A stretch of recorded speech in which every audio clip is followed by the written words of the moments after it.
Olá, turma do primeiro ano, 111, 112 e 113. Estamos iniciando mais um novo semestre com a presença de Deus. Mas antes de iniciarmos o segundo semestre de 2020, nós iremos fazer nessas duas aulas, essa aula de hoje e na outra aula, uma revisão geral sobre aquilo que você já estudou no primeiro ano, nesse ano do primeiro semestre de 2020. Essa revisão tem algumas habilidades, algumas perguntas que nós iremos identificar na sua apostila e responder as mesmas. Vamos iniciar essa aula, essa revisão, com uma presença de Deus através de uma oração. Obrigado a Deus pelas bênçãos concedidas a nós até o prezado momento. Muito obrigado ao Deus pelo recesso escolar que o Senhor concedeu a cada um de nós. Muito obrigado pelas vitórias alcançadas em Jesus Cristo. E queremos convidar o Senhor Jesus para estar presente conosco no novo semestre, no segundo semestre de 2020. Queremos convidar o Senhor Jesus para estar presente conosco nessas duas aulas que teremos a aula de revisão do primeiro semestre. Abençoe cada aluno da 111, 112, 113, que eles possam ter as tuas bênçãos, a tua paz e o teu amor nesse dia, nesse momento. Em teu nome que te pedimos, em Jesus Cristo, nosso Salvador. Amém. Bom, turma, vamos então começar com vocês sobre a primeira parte da revisão do primeiro semestre de 2020. Gostaria que você pegasse a sua apostila. Eu vou pegar a minha apostila aqui e vamos abrir lá na página número 2 da apostila número 1 do módulo número 1, Organização do Conhecimento Geográfico, que vai da página 2 até a página número 18. E aí nós temos a primeira questão, módulo 1, Organização do Conhecimento Geográfico. Identificar registros de práticas de grupos sociais no tempo e no espaço. E aí, lá na página 3 e 4, poderemos identificar essa questão. Primeiro, temos a civilização grega. Os gregos, como nós estudamos lá na página 3 da sua apostila, vimos que eles, no seu período, eles conheciam muito bem os fenômenos naturais e as rotas marítimas. Essas rotas marítimas eram no seu grande mar, que hoje nós conhecemos como Mar Mediterrâneo.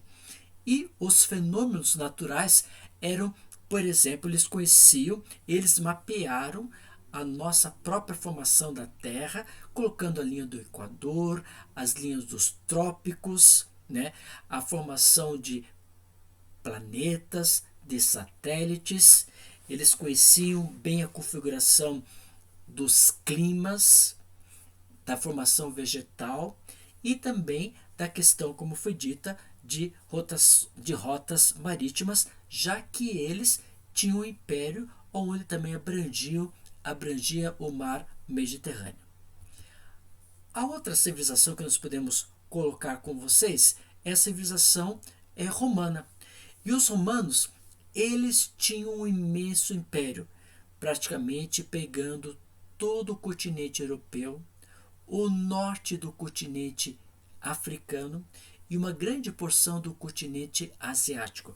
Até a Índia, os romanos tinham o seu próprio império. E eles, com esse imenso império dos romanos, eles conheciam muito bem, por exemplo, a estrutura de aspecto físico, ou aspecto natural. Conheciam também as evidências que eram formadas pelo meio ambiente. O próximo que nós podemos observar é os egípcios. Os egípcios, através da sua conquista relacionado com o rio Nilo. E através das margens direita e esquerda do rio Nilo, eles colonizaram e formaram uma civilização muito desenvolvida nesse período deles. O rio Nilo é considerado para eles uma dádiva para o Egito, no qual eles plantavam nas margens direita e esquerda do rio Nilo, e assim eles produziam os seus principais produtos agrícolas. E também, com isso, também eles tinham a formação de papiros, onde eles deram a origem à formação da sua própria escrita. A civilização árabe, os árabes, eles eram ótimos comerciantes. E sendo comerciantes, eles conquistaram o mar Mediterrâneo. Então, eles, sendo comerciantes, eles desenvolveram os números.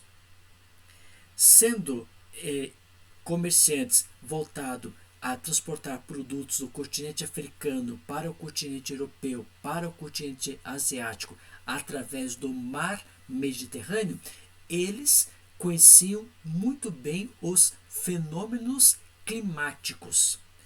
E também eles traçaram esse espaço da Europa para a África, para a Ásia, através da cartografia. Eles que elaboraram, fizeram o seu trajeto, dando a origem a esse contexto da cartografia. Nós também podemos observar, relacionado à civilização indígena, especialmente, por exemplo, no espaço brasileiro, no qual os índios também configuravam a sua própria estrutura cultural do local, né? Preservando muito bem o seu meio ambiente. E alguns espaços deixados pelos índios foram, por exemplo, trabalhos através das cavernas, né, através de artes rupestres, e lá eles colocaram a sua própria configuração. Com isso, essas civilizações, civilização grega, civilização romana, a civilização egípcia, a civilização árabe e a civilização indígena, todos eles contribuíram, né, para a formação da sociedade atual que nós vivenciamos. Continuando, nós temos o que nós chamamos lá na página 4 e 5, que nós estudamos com vocês, sobre determinismo geográfico. Né? Determinismo geográfico, como nós já vimos lá na página 4 e 5 da apostila número 1, vimos que tinha duas escolas geográficas que surgiram no continente europeu, formando o que nós conhecemos como dualismo. E essa escola, então, formando esse dualismo, nós temos a primeira, que é chamado de determinismo geográfico. Esse assunto você pode acompanhar comigo lá na apostila, na página número 4 e 5. Acompanhe comigo.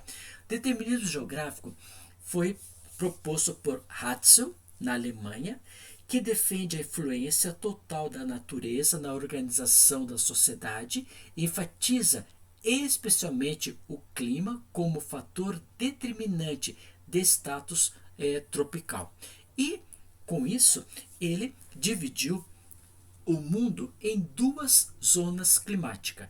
Ele colocou a zona climática temperada como sendo países em progresso. Agora, na zona climática tropical, ele falou que temos países condenados, ou seja, países pobres. Na configuração de Hatzel, no determinismo geográfico, ele proporciona que, através do determinismo geográfico, algo vai determinar, e o que determina é o próprio clima. Para Hatzel. Agora, nós temos o possibilismo geográfico. O possibilismo geográfico ele foi criado por Lablache, na França, e ele diz o seguinte: a capacidade humana de transformar a paisagem natural e mudar a imposição da natureza em relação ao desenvolvimento dos povos. Ou seja, o homem pode, por ele mesmo, transformar o seu meio ambiente. Já para o determinismo geográfico, o que vai determinar o espaço da localização da sociedade humana é através do clima. Já para o possibilismo geográfico, o homem ele vai interagir ou vai transformar o seu meio espaço, a sua própria natureza. Vimos também, lá na página número 5, sobre a questão de determinismo geográfico, né? E sobre possibilismo geográfico. Agora, a renovação da geografia apresentou diversas interpretações que podem ser organizadas em dois grandes grupos. E aí, lá na página 5, nós podemos falar sobre a geografia pragmática.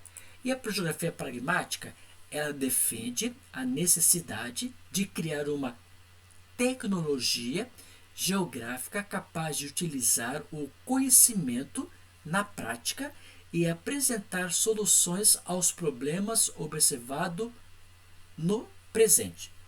Ou seja, geografia pragmática é aquela geografia que ela vai apresentar o quê? Soluções aos problemas que está sendo observado, por exemplo, através de inundações, como ocorreu no período do recesso escolar, esse ciclone bomba na região sul do Brasil, ou atividades de terremotos, ou atividades vulcânicas. O homem então vai encontrar o quê? Soluções para os mesmos. Agora, a outra que nós podemos falar é sobre a geografia crítica.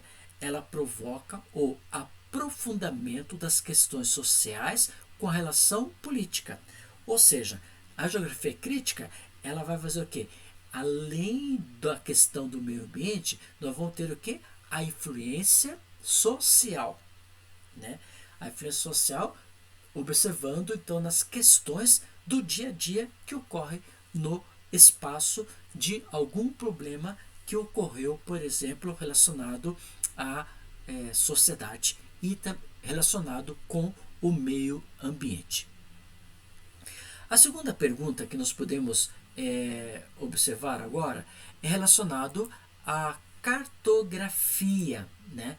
E a cartografia, a primeira pergunta que nós podemos observar é assim: interpretar diferentes representações gráficas e cartográficas dos espaços geográficos. Então vamos ver. Esse assunto você pode pegar a sua apostila, lá na apostila número 1, no módulo número 2, assunto cartografia, da página 19 a 40. E quando nós estudamos sobre o que é cartografia, nós falamos que cartografia é o quê? É a ciência que trata da utilização e do estudo dos mapas. E aí podemos observar o seguinte: o que é geoide, rosa dos ventos, coordenadas geográficas, projeções cartográficas, movimentos da Terra, tudo isso na página 19 até a página número 40. Nós podemos observar, por exemplo, que com o desenvolvimento das atividades humanas, o homem começou, por exemplo, a querer marcar através de algo palpável, que poderia ser através das conchas, ou da argila, ou do papiro, ou até em cavernas, registrar os seus próprios mapas. E com isso, o homem ele começou a trabalhar com isso. E os gregos, eles desenvolveram-se muito nessas atividades. Mas nós tivemos o período da Idade Média, que foi o período da Idade Escura, que nós não tivemos muitas evidências, né? Ficaram guardadas tudo aquilo que tinha ocorrido, por exemplo, no estudo dos antigos gregos. E quando nós tivemos o Renascimento, aí sim surge o quê? A questão do desenvolvimento do estudo daquilo que tinha sido estudado. E aí nós tivemos, por exemplo, Colombo, Fernão de Magalhães, eles observavam a Terra de forma arredondada. Agora, outros autores como Jean Picard, Giovanni Cassini, Isaac Newton também observavam a Terra de forma arredondada. Só que eles estudaram outras técnicas, né? Por exemplo, raio da Terra, forma ovoide ou elipsoide, para procurar registrar de melhor forma a forma da própria Terra. Aí, em Paris, né, que nós podemos observar isso lá na sua apostila, no módulo número 2, que estamos lá na página número 20 e 21, eles chegaram a uma ideia. Como que é a forma da Terra? Em meados do século XIX, Liszt concluiu que se a gravidade exerce força diferente para cada ponto da superfície, então a Terra deveria ter uma superfície irregular, como um bloco rochoso, todo amassado, que ele denominou de geóide. Então, o que é geóide? É um modelo físico da forma da Terra e podemos dizer também que acompanha as variações gravíticas da Terra. E de acordo com Carl, essa figura da Terra física sendo de fato do seu campo de gravidade. Então ele coloca, né, como nós podemos observar, nessas porções aqui, que nessas porções que você pode observar, nós vamos ter o quê? A estrutura da formação de elevações que nós temos, por exemplo, configurado na estrutura da própria Terra. Então você vê aqui, algumas elevações, nós podemos observar regiões mais claras, né, das águas, regiões mais escuras, que são mais profundas, e regiões mais escuras, que são as elevações. Também nós podemos observar relacionado ao contexto sobre as rosas dos ventos, né? E o que são rosa dos ventos? Nós podemos observar que a rosa dos ventos ele tem o contexto de que é uma imagem que representa os 4 sentidos fundamentais em seus intermediários. Como nós podemos observar, temos o norte, temos a parte leste, temos a parte sul e a parte oeste. Essa configuração nos coloca configuração de língua inglesa, por ser uma rosa dos ventos que faz o contexto de convenção cartográfica internacional. Podemos observar também, continuando nosso contexto, sobre coordenadas geográficas, né? E o que são coordenadas geográficas? Coordenadas geográficas, como nós observamos, são o quê? É um conjunto de linhas paralelas e linhas, como nós podemos colocar. As coordenadas geográficas servem para descrevermos a localização de qualquer ponto da superfície terrestre, né? E então você pode ver aqui, nós temos a linha em pezinha, que nós chamamos a linha do GMT, longitudinais, e a linha deitada, linha do Equador, nós chamamos de latitudinais. As coordenadas geográficas formam um sistema de localização que se estrutura através de linhas imaginárias, como nós podemos observar nesse mapa aqui. Aqui nós temos o norte, aqui nós temos a parte sul, aqui nós temos a parte leste e aqui nós temos a parte oeste. Continuando, projeções cartográficas. Projeções cartográficas são representações de uma superfície esférica e uma superfície plana. E aí existe todo tipo de projeção que nós podemos observar lá na página número 23, ela vai ter o quê? Apresenta alguma deformação. E essa construção se dá por meio de um sistema plano. Sistema plano, logicamente, não posso desenhar a Terra se não for plano, né? Porque nós vamos abrir esse mapa. Nós vamos desenhar em uma localidade plana. Então, por isso que nós vamos utilizar as linhas paralelas, que são paralelos à linha do Equador, 0 graus a 90 graus norte, 0 graus a 90 graus sul, e as linhas em pezinhas, chamado de meridianos, do GMT até a linha internacional de data. E aqui nós podemos observar alguns tipos de projeções, como projeção cilíndrica e a projeção cônica. Podemos observar alguns outros exemplos de projeções que você pode observar ali. Projeção, por exemplo, cilíndrica, né? Projeção cônica, projeção, por exemplo, plana. Então vamos observar com vocês quais são as nossas principais projeções. Essas três, como projeção cilíndrica, a Terra é representado por um cilindro em que são traçadas as superfícies continentais e as dos oceanos. Quando você sai da linha do Equador para os polos, vai ocorrer deformação no próprio mapa da projeção cilíndrica. Continuando, nós podemos observar a projeção azimutal, por exemplo. Ela elaborada sobre um plano tangencial a esferas, regiões polares, principalmente pegando até o hemisfério do hemisfério norte, a linha do Equador, e o hemisfério sul, a linha do Equador. E a projeção cônica, a superfície terrestre é projetada sobre um cone tangente ao elipsoide, sendo esse longitudinalmente cortado e planificado. Essas são as principais projeções que nós utilizamos, principalmente chamada projeção cilíndrica, que é conhecida como Mercator. Aqui nós podemos observar já um outro exemplo de projeção, o Mercator, que é mais utilizado. Os paralelos e meridianos se cruzam formando ângulos retos e não estão sujeitos a deformações. Isso para Mercator. Agora nós temos Peters.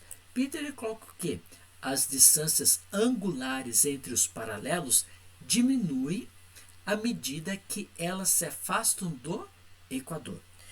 Mercator ele vai focalizar com maior estrutura os países do hemisfério norte, considerado um hemisfério rico. E Peters ele vai já colocar a posição maior relacionado ao hemisfério sul. Por isso nós temos essa deformação entre Mercator e Peters. Os movimentos da Terra nós podemos observar que temos lá na página, quando você pode observar na página do seu livro 27, né? Rotação da Terra é o movimento em torno do seu próprio eixo. Translação é movimento em torno do Sol.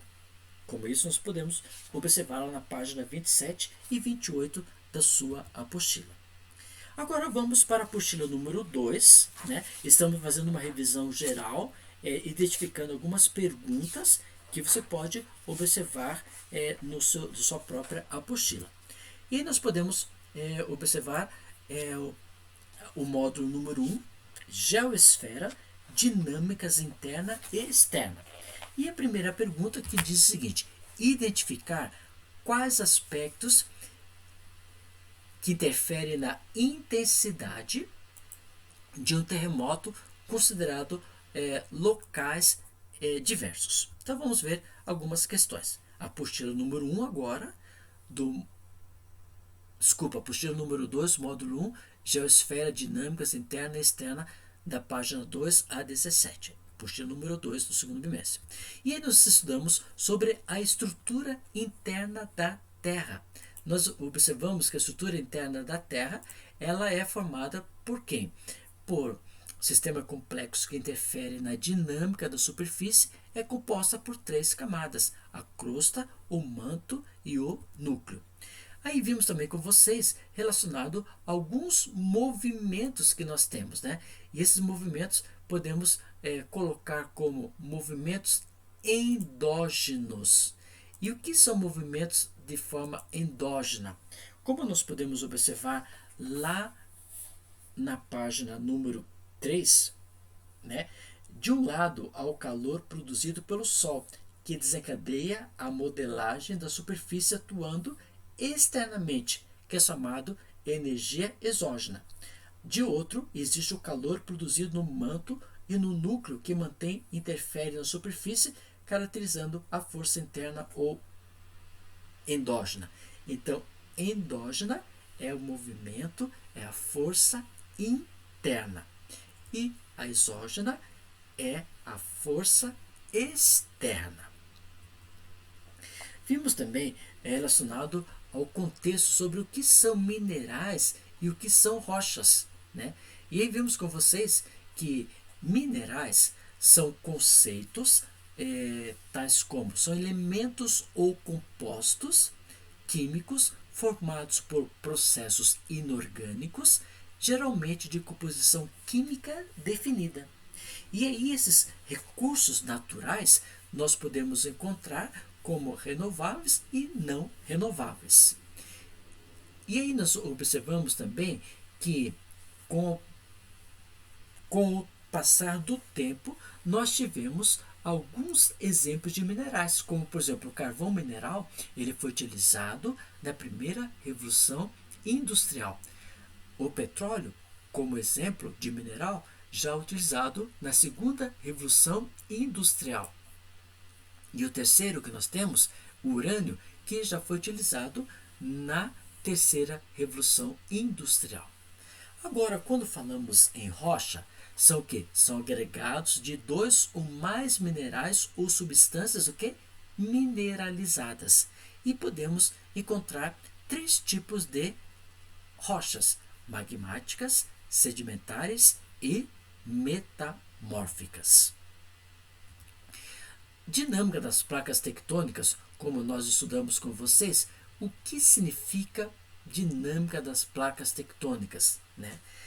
Isso foi um estudo no final do século XIX por Wegener, e que ele propunha que toda a nossa Terra, né, está situado numa placa tectônica.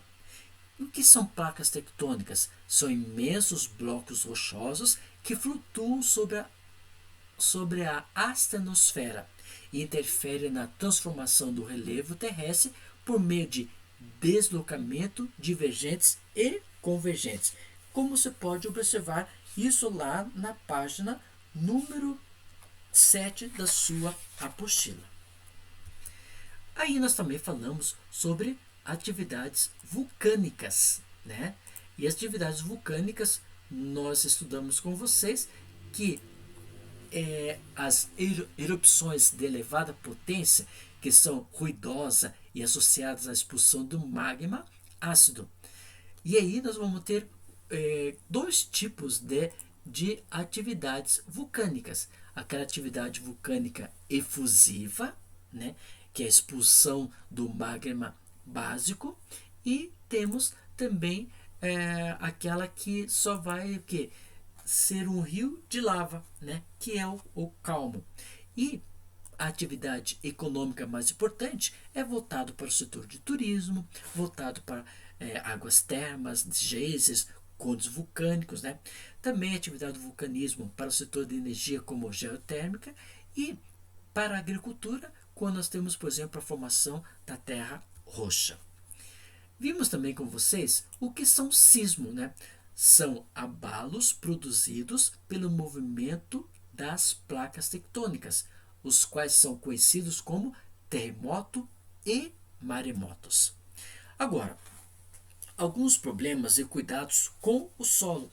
Esses problemas e cuidados com o solo, ele está relacionado, por exemplo, a laterização, a lixiviação, né? O desgaste do próprio solo. E isso nós devemos cuidar para que temos o quê? Condições favoráveis para ter bons produtos obtidos através da agricultura. Terremotos são aquelas acomodações dos blocos rochosos localizados abaixo da superfície terrestre.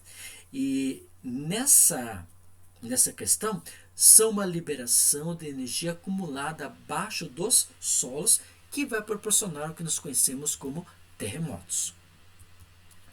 E esses terremotos nós podemos observar através da escala Richter, que vai de 1 até número 10. E o índice máximo que já foi registrado foi em 1960, lá no Chile, que chegou a 9,5 graus na escala Richter. O que causa os terremotos, né? Então, existem três principais causas para os tremores na crosta terrestre: o desabamento, o vulcanismo e o tectonismo. Os tremores provocados pelo desabamento são de menor importância e são causados por alguma acomodação interna e são menos resistentes. Agora, a intensidade desses abalos costuma ser o quê? Pequena, porque ocorreu um desabamento. Quando você fala já relacionado à atividade vulcânica, são o quê? Próximo a alguma área de um cone vulcânico. E elas vão ter o quê? Ruptura ou erupção interna do magma e dos gases retidos sob grande pressão. E os efeitos não costumam ser sentidos a longas distâncias, ou seja, vai ser ao redor do próprio cone vulcânico. Agora, quando nós temos a atividade do tectonismo, esse é o pior. Pode ser considerado o principal vilão responsável pelas atividades de terremotos, né? Como sabemos, a crosta terrestre não é uma camada única, né? Mas é constituída por inúmeros blocos chamados de placas tectônicas. E muitas dessas placas estão aqui em constante colisão, assumindo direções opostas. E com isso vai provocar o que nós conhecemos como terremotos. Quando você fala em terremotos, nós falamos em placas tectônicas continentais. E quando nós falamos em maremotos, nós falamos em placas tectônicas oceânicas. O que causa os terremotos, né? Vai causar, por exemplo, essa força de contato entre as placas, dando essa falha geológica. E com essas falhas provocam a reacomodação dos blocos rochosos, ocorre o que nós conhecemos como terremoto, como está ocorrendo, por exemplo, lá na falha nos Estados Unidos. Aqui nós podemos observar que o hipocentro, onde ocorre o terremoto, e o epicentro, aonde vai se manifestar essa própria espaço de ondas sísmicas. E como você pode observar, no Chile, né, quando tivemos a presença de atividades de tremores de terra.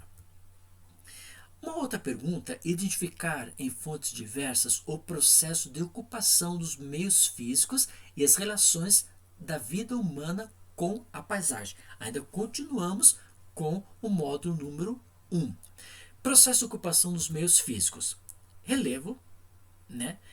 Aí nós temos planície, que é de 0 até 250, de 250 até 1.250 nós temos planalto, 1.250 até 8.000 metros de altura nós temos as áreas montanhosas e depressões que estão abaixo do nível do mar.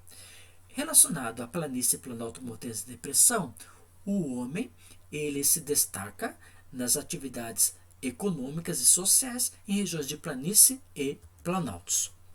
E o solo? O solo, como nós já estudamos, é o local onde o homem vai aproveitar o seu espaço físico para as atividades da agricultura e também da pecuária. E como nós falamos no slide anterior sobre os problemas de cuidado do solo, o homem tem que se cuidar muito relacionados às atividades de lixiviação, laterização, savanização, desertificação, para que isso não ocorra, que o solo se torne pobre e com isso não tenha condições propícias para adquirir nutrientes para obter os produtos do solo.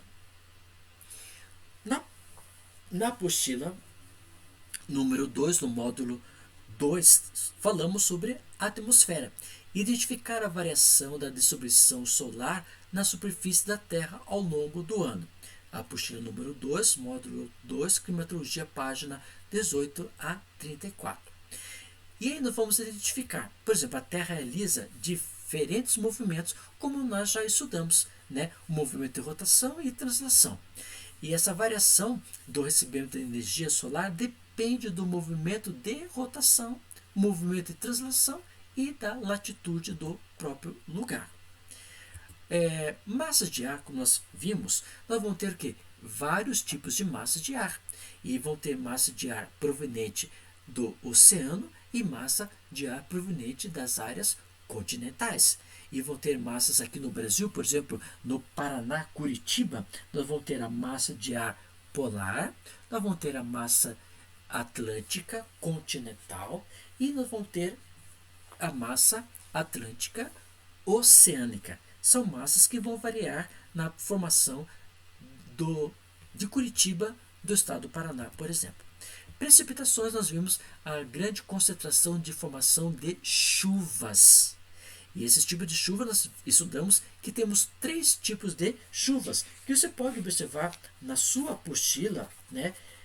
Lá na página número 23, por exemplo, nós vamos ter as chuvas orográficas, que são chamadas de chuvas de montanhas, essa chuva típica de Serra do Mar. Vimos as chuvas convectivas, que é chuva voltada exclusivamente na área central do interior do espaço brasileiro. E vimos a chuva frontal, que é típica, por exemplo, daqui de Curitiba, por exemplo, né? Outros fatores podemos colocar: o Brasil é o país que mais recebe irradiação solar em todo o mundo, porque está próximo à linha do Equador. E o Atlas Brasileiro de Energia Solar, você pode observar durante todo o ano mais de 3.000 horas de brilho do Sol, correspondendo a essa grande quantidade de iluminação que o Brasil recebe. O território brasileiro, como um todo, possui alto potencial para captar a energia solar. E temos regiões diferenciadas, né? Por que aqui não está a região sul? Porque a região sul está abaixo da linha do Trópico de Capricórnio. Então, nós estamos só no Nordeste, Centro-Oeste e Sudeste que estão acima. E o Norte porque está na linha do Equador. A região Norte também, bem posicionada nesse sentido, recebe menos incidência solar por ter características climáticas e geográficas que reduzem o alcance da radiação devido à formação da floresta amazônica. E aqui nós podemos observar, nesse mapa, né, você pode observar a configuração da própria estrutura que nós temos, por exemplo, do espaço brasileiro. Como você pode observar aqui nesse mapa aqui, né? As cores, onde temos uma grande formação de radiação solar. Continuando, nós podemos observar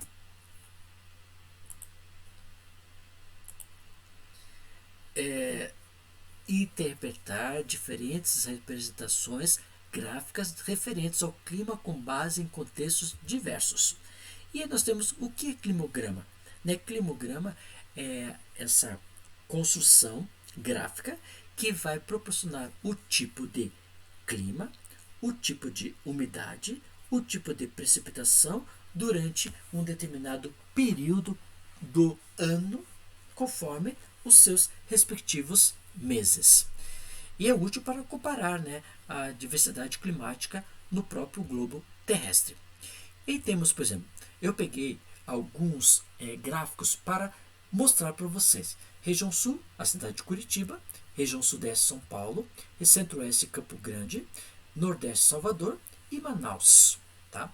E nós podemos observar, então, por exemplo, a configuração aqui da região de Curitiba. Olha só, aqui nós temos a precipitação, conforme você pode observar, né, de 0 até 180. em milímetros. E aqui nós vemos a temperatura de 10 até 22 graus Celsius. E você pode observar, janeiro temos uma grande predominância de chuvas. Depois vai diminuindo, olha, diminui aqui no mês de abril, aí daqui nesse período que nós tivemos a precipitação vai diminuindo, né? E você pode observar que a temperatura vai aumentando ou depois conforme chega aqui no mês de novembro e dezembro. Aí nós podemos continuar observando outro relacionado ao estado de São Paulo, né? A cidade de São Paulo. Você pode observar que temos essa temperatura, né? Vai tendo a variação que no período do mês de junho e julho há uma baixa temperatura. Você pode observar, por exemplo, relacionado ao Campo Grande. Campo Grande, a precipitação, você pode observar que janeiro e dezembro temos uma grande concentração de chuvas. Agora a temperatura vai diminuir lá no mês de junho e julho, que é um período do inverno, como você pode observar no gráfico. Na região de Salvador, você pode observar, janeiro, fevereiro, março, nós temos pequena concentração de chuvas. Agora, abril, maio, junho, temos uma maior predominância de chuvas em milímetros. E a temperatura, se vê lá no janeiro, fevereiro e março, temos a temperatura que chega até 27 graus, né? E depois ele diminui no período do junho, julho e agosto e vai aumentar já chegando em dezembro. Já para a região do norte do Brasil, Amazonas, você pode observar ali, olha, a pluviosidade quase os meses que chove demais é o mês de março. Depois você pode observar que tem uma caída. Aí junho, julho, agosto, setembro, outubro, novembro continua pouca presença de chuva. E a temperatura está oscilando entre 30 graus, mais ou menos. É uma temperatura bem elevada. Com isso, nós finalizamos a primeira parte da revisão relacionado a habilidades geográficas em identificação de pontos referentes ao homem no meio ambiente. Obrigado pela sua atenção e na próxima aula vamos continuar com essas questões relacionadas à segunda parte.